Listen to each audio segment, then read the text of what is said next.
Sidang pra-peradilan nomor 10 Pidpra 2024 PN Bandung dibuka dan nyatakan terbuka untuk umum.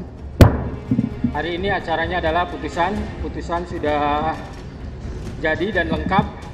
Totalnya ada 115 halaman ya. Bukan tanpa kehadiran in absentia. Artinya sebelum Peggy Setiawan ditetapkan tersangka, maka termohon memiliki kewajiban hukum untuk melakukan klarifikasi terlebih dahulu pada pemohon.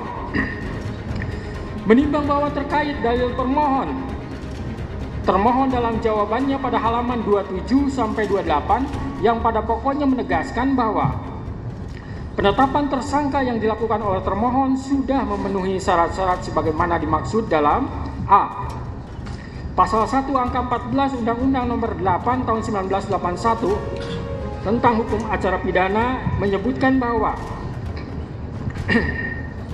tersangka adalah seseorang yang karena perbuatannya atau keadaannya berdasarkan bukti permulaan patut diduga krimum tanggal 21 Mei 2024. Selanjutnya pemohon telah diperiksa sebagai tersangka sebagaimana berita acara pemeriksaan tersangka Peggy Setiawan alias Peron tertanggal 22 Mei 2024 dan tanggal 12 Juni 2024. Menimbang bahwa dari bukti P9, bukti T33, T34 dan T67 tersebut telah terbukti pemohon ditetapkan sebagai tersangka pada tanggal 21 Mei 2024 dan baru diperiksa sebagai tersangka besoknya pada tanggal 22 Mei 2024 dan dilanjutkan tanggal 12 Juni 2024. Menimbang bahwa hakim tidak sependapat dengan dalil termohon dan ahli dari termohon yang berpendapat untuk penetapan tersangka hanya dengan bukti permulaan yang cukup dan bukti yang cukup adalah minimal 2 alat bukti serta tidak harus adanya pemeriksaan calon tersangka terlebih dahulu. Menurut hakim, penetapan tersangka tidak hanya dengan bukti permulaan yang cukup dan bukti yang cukup adalah minimal 2 alat bukti, tetapi juga harus diikuti adanya pemeriksaan calon tersangka terlebih dahulu. Karena hal tersebut sudah jelas dan tegas termaktub dalam putusan Mahkamah Konstitusi nomor 21/PUU 12 Romawi /2014 tertanggal 16 Maret 2015 telah memberikan syarat tambahan bahwa selain 2 alat bukti harus dilakukan pemeriksaan terhadap calon tersangka terlebih dahulu, di mana dalam pertimbangannya Mahkamah Konstitusi menyebutkan bahwa agar memenuhi asas kepastian hukum yang adil sebagaimana ditetapkan dalam pasal 28D ayat 1 Undang-Undang Dasar 1945 serta memenuhi asas lex serta dan asas lex stricta dalam hukum pidana, maka prasa bukti permulaan yang cukup dan bukti yang cukup sebagaimana ditentukan dalam pasal 1 angka 14, pasal 17 dan pasal 21 ayat 1 KUHP harus ditafsirkan sekurang-kurangnya 2 alat bukti yang termuat dalam pasal 184 ayat 1 KUHP dan disertai dengan pemeriksaan calon tersangkanya kecuali terhadap tindak pidana yang penetapan tersangkanya dimungkinkan dilakukan tanpa kehadirannya in absentia. Menimbang bahwa pemeriksaan calon tersangka walaupun tidak dicantumkan dalam amar putusan, melainkan dibunyikan dalam pertimbangannya, akan tetapi putusan Mahkamah Konstitusi tersebut bersifat final dan mengikat, maka sepatutnya isi putusan seluruhnya harus dipatuhi terlebih lagi oleh penegak hukum. Menimbang bahwa keharusan adanya pemeriksaan calon tersangka di samping minimum 2 alat bukti tersebut semata-mata bertujuan untuk memberikan transparansi dan perlindungan hak asasi seseorang agar sebelum ditetapkan sebagai tersangka sudah dapat memberikan keterangan yang seimbang dengan minimum 2 alat bukti yang sah yang telah ditemukan oleh penyidik.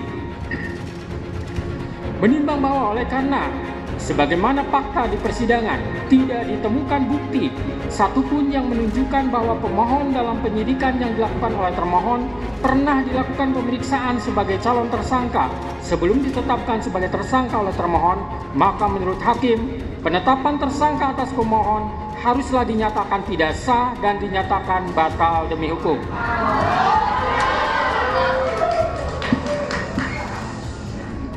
Menimbang bahwa berdasarkan pertimbangan di atas, maka alasan-alasan permohonan pra-peradilan yang diajukan oleh pemohon haruslah dinyatakan beralasan menurut hukum dan patut dikabulkan.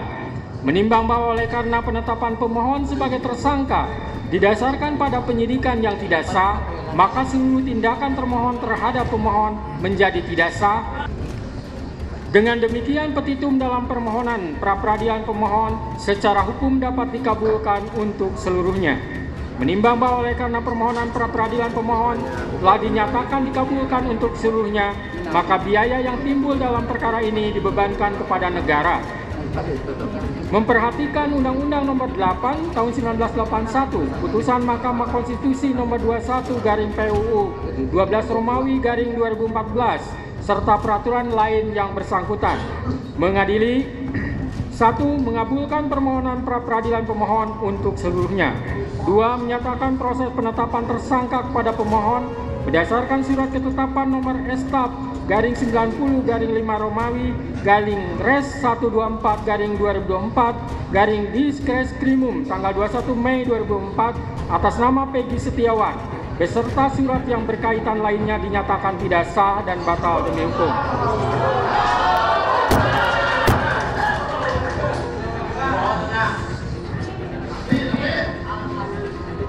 Tiga, menyatakan tindakan termohon menetapkan pemohon sebagai tersangka dugaan tindak pidana perlindungan anak dan atau pembunuhan berencana dan atau pembunuhan sebagaimana dimaksud dalam pasal 80 ayat 1 Junto pasal 81 ayat 1 Undang-Undang RI Nomor 35 Tahun 2014 tentang perubahan atas Undang-Undang RI Nomor 23 Tahun 2022 tentang perlindungan anak dan atau pasal 340 dan pasal 338 Junto pasal 55 ayat 1 KUHP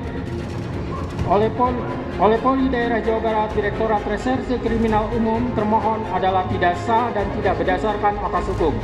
4. Menetapkan surat ketetapan tersangka nomor Estaf /90/5 Romawi /Res 124/2024 Diskreskrimum tanggal 21 Mei 2004 batal demi hukum. 5. Menyatakan tidak sah segala keputusan dan atau penetapan yang dikeluarkan lebih lanjut oleh termohon yang berkenaan dengan penetapan tersangka atas diri pemohon oleh termohon. 6. Memerintahkan kepada termohon untuk menghentikan penyidikan terhadap perintah penyidikan kepada pemohon. 7. Memerintahkan kepada termohon untuk melepaskan pemohon dari tahanan.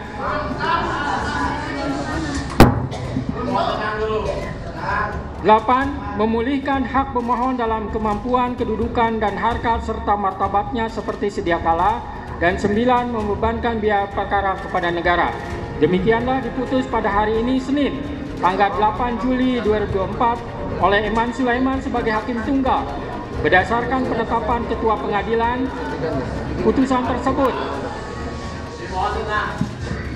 Putusan tersebut diucapkan dalam persidangan yang terbuka untuk umum pada hari ini oleh hakim tersebut dengan dibantu oleh Muhammad Al-Atta sebagai panitera pengganti pada PN Bandung dengan dihadiri oleh kuasa pemohon dan kuasa termohon. Demikian putusan sudah dijatuhkan. Intinya permohonan pra-peradilan dari pemohon dikabulkan.